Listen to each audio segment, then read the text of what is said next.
반대로 피해자가 작정을 할 수도 있는 거잖아요. 그런 경우에는 그 피고인 입장에서 얼마나 억울하겠어요. 저는 서울대를 졸업하고 사법고시를 합격한 후 대기업과 보험회사의 사내 변호사로 5년, 대한민국의 최고의 로펌이라고 하는 김앤장에서 10년간의 근무 경력을 가지고 있는 17년차 변호사입니다.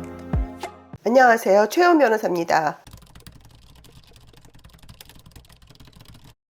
지금은 2024년 1월 20일 제가 촬영을 하고 있는데요. 최근 2024년 1월 초에 대법원에서 이 성범죄 관련해서 좀 되게 중요한 판결이 나왔어요. 성범죄 관련해서는 2018년에 그 성인지 감수성이라는 그런 개념을 이제 판결에서 언급을 하면서 사실 그 피해자의 진술이 일관되고 허위로 불리한 진술을 할 만한 동기가 없다면 믿을 수 없다고 함부로 판단을 하면 안 된다, 이런 취지였어요. 그래서 쉽게 얘기하면은 이 성범죄에서 그동안 그 피해자의 진술이 일관되면은 유죄가 선고된 예가 사실상 되게 많았어요. 그래서 이제 많은 성범죄의 가해자로 지칭되시는 분, 이제 피고인 이런 분들이 재판에서 범죄를 부인을 하면은 법정 구속되는 사례도 생각보다 많았고요. 근데 이제 본인은 또 무죄를 주장을 하잖아요. 그러면 이 변호사 입장에서 되게 어려워요. 무죄 주장을 하면은 그거 잘못하시면 법정 구속될 수 있다, 이제 이런 얘기를 설명을 드리는데도 좀 잘 납득이 안 되는 경우도 많았고, 실제로 무죄 주장을 했는데 피해자가 일관되게 진술을 하면은 유죄 판단이 나오고 죄질이 안 좋다 봐서 법정 구속이 됩니다. 생각보다 많은 사례를 제가 접했고요. 근데 이러한 기존의 성범죄 판례에 대해서 대법원이 기존의 법리 피해자의 진술이 일관되면 유죄를 판단한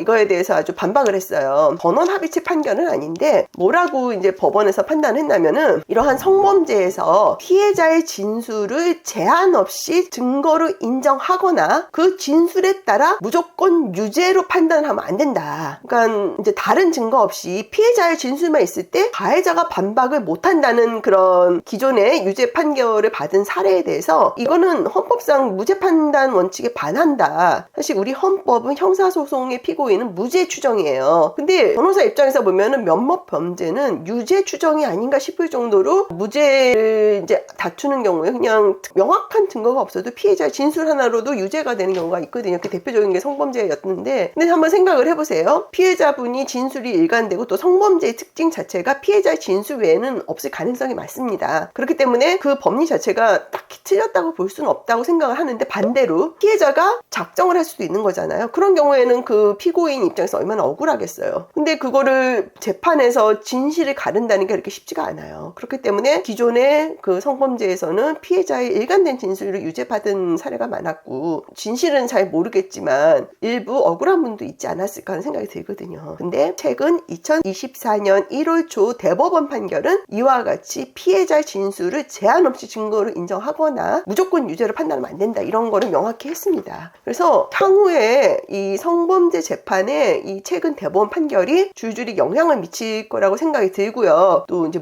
최근 무고에서 가장 많은 게 이제 성범죄에서 무죄 나오신 분, 그 성범죄 고소하신 그 피해자분은 또 무고죄로 고소하거든요. 그런 것도 좀 많지 않을까 하는 생각이 들고 있습니다. 그래서 최근 2024년 1월 초의 대법원 판결, 피해자의 진술을 제한 없이 증거로 인정하거나 무조건 유죄로 하면 안 된다, 이 성범죄에서 그 판결에서 소개를 해드렸습니다. 관련해서 사건 수임을 원하시거나 상담을 원하시는 분은 카카오 채널 최혜원 변호사를 연락 주시기 바랍니다.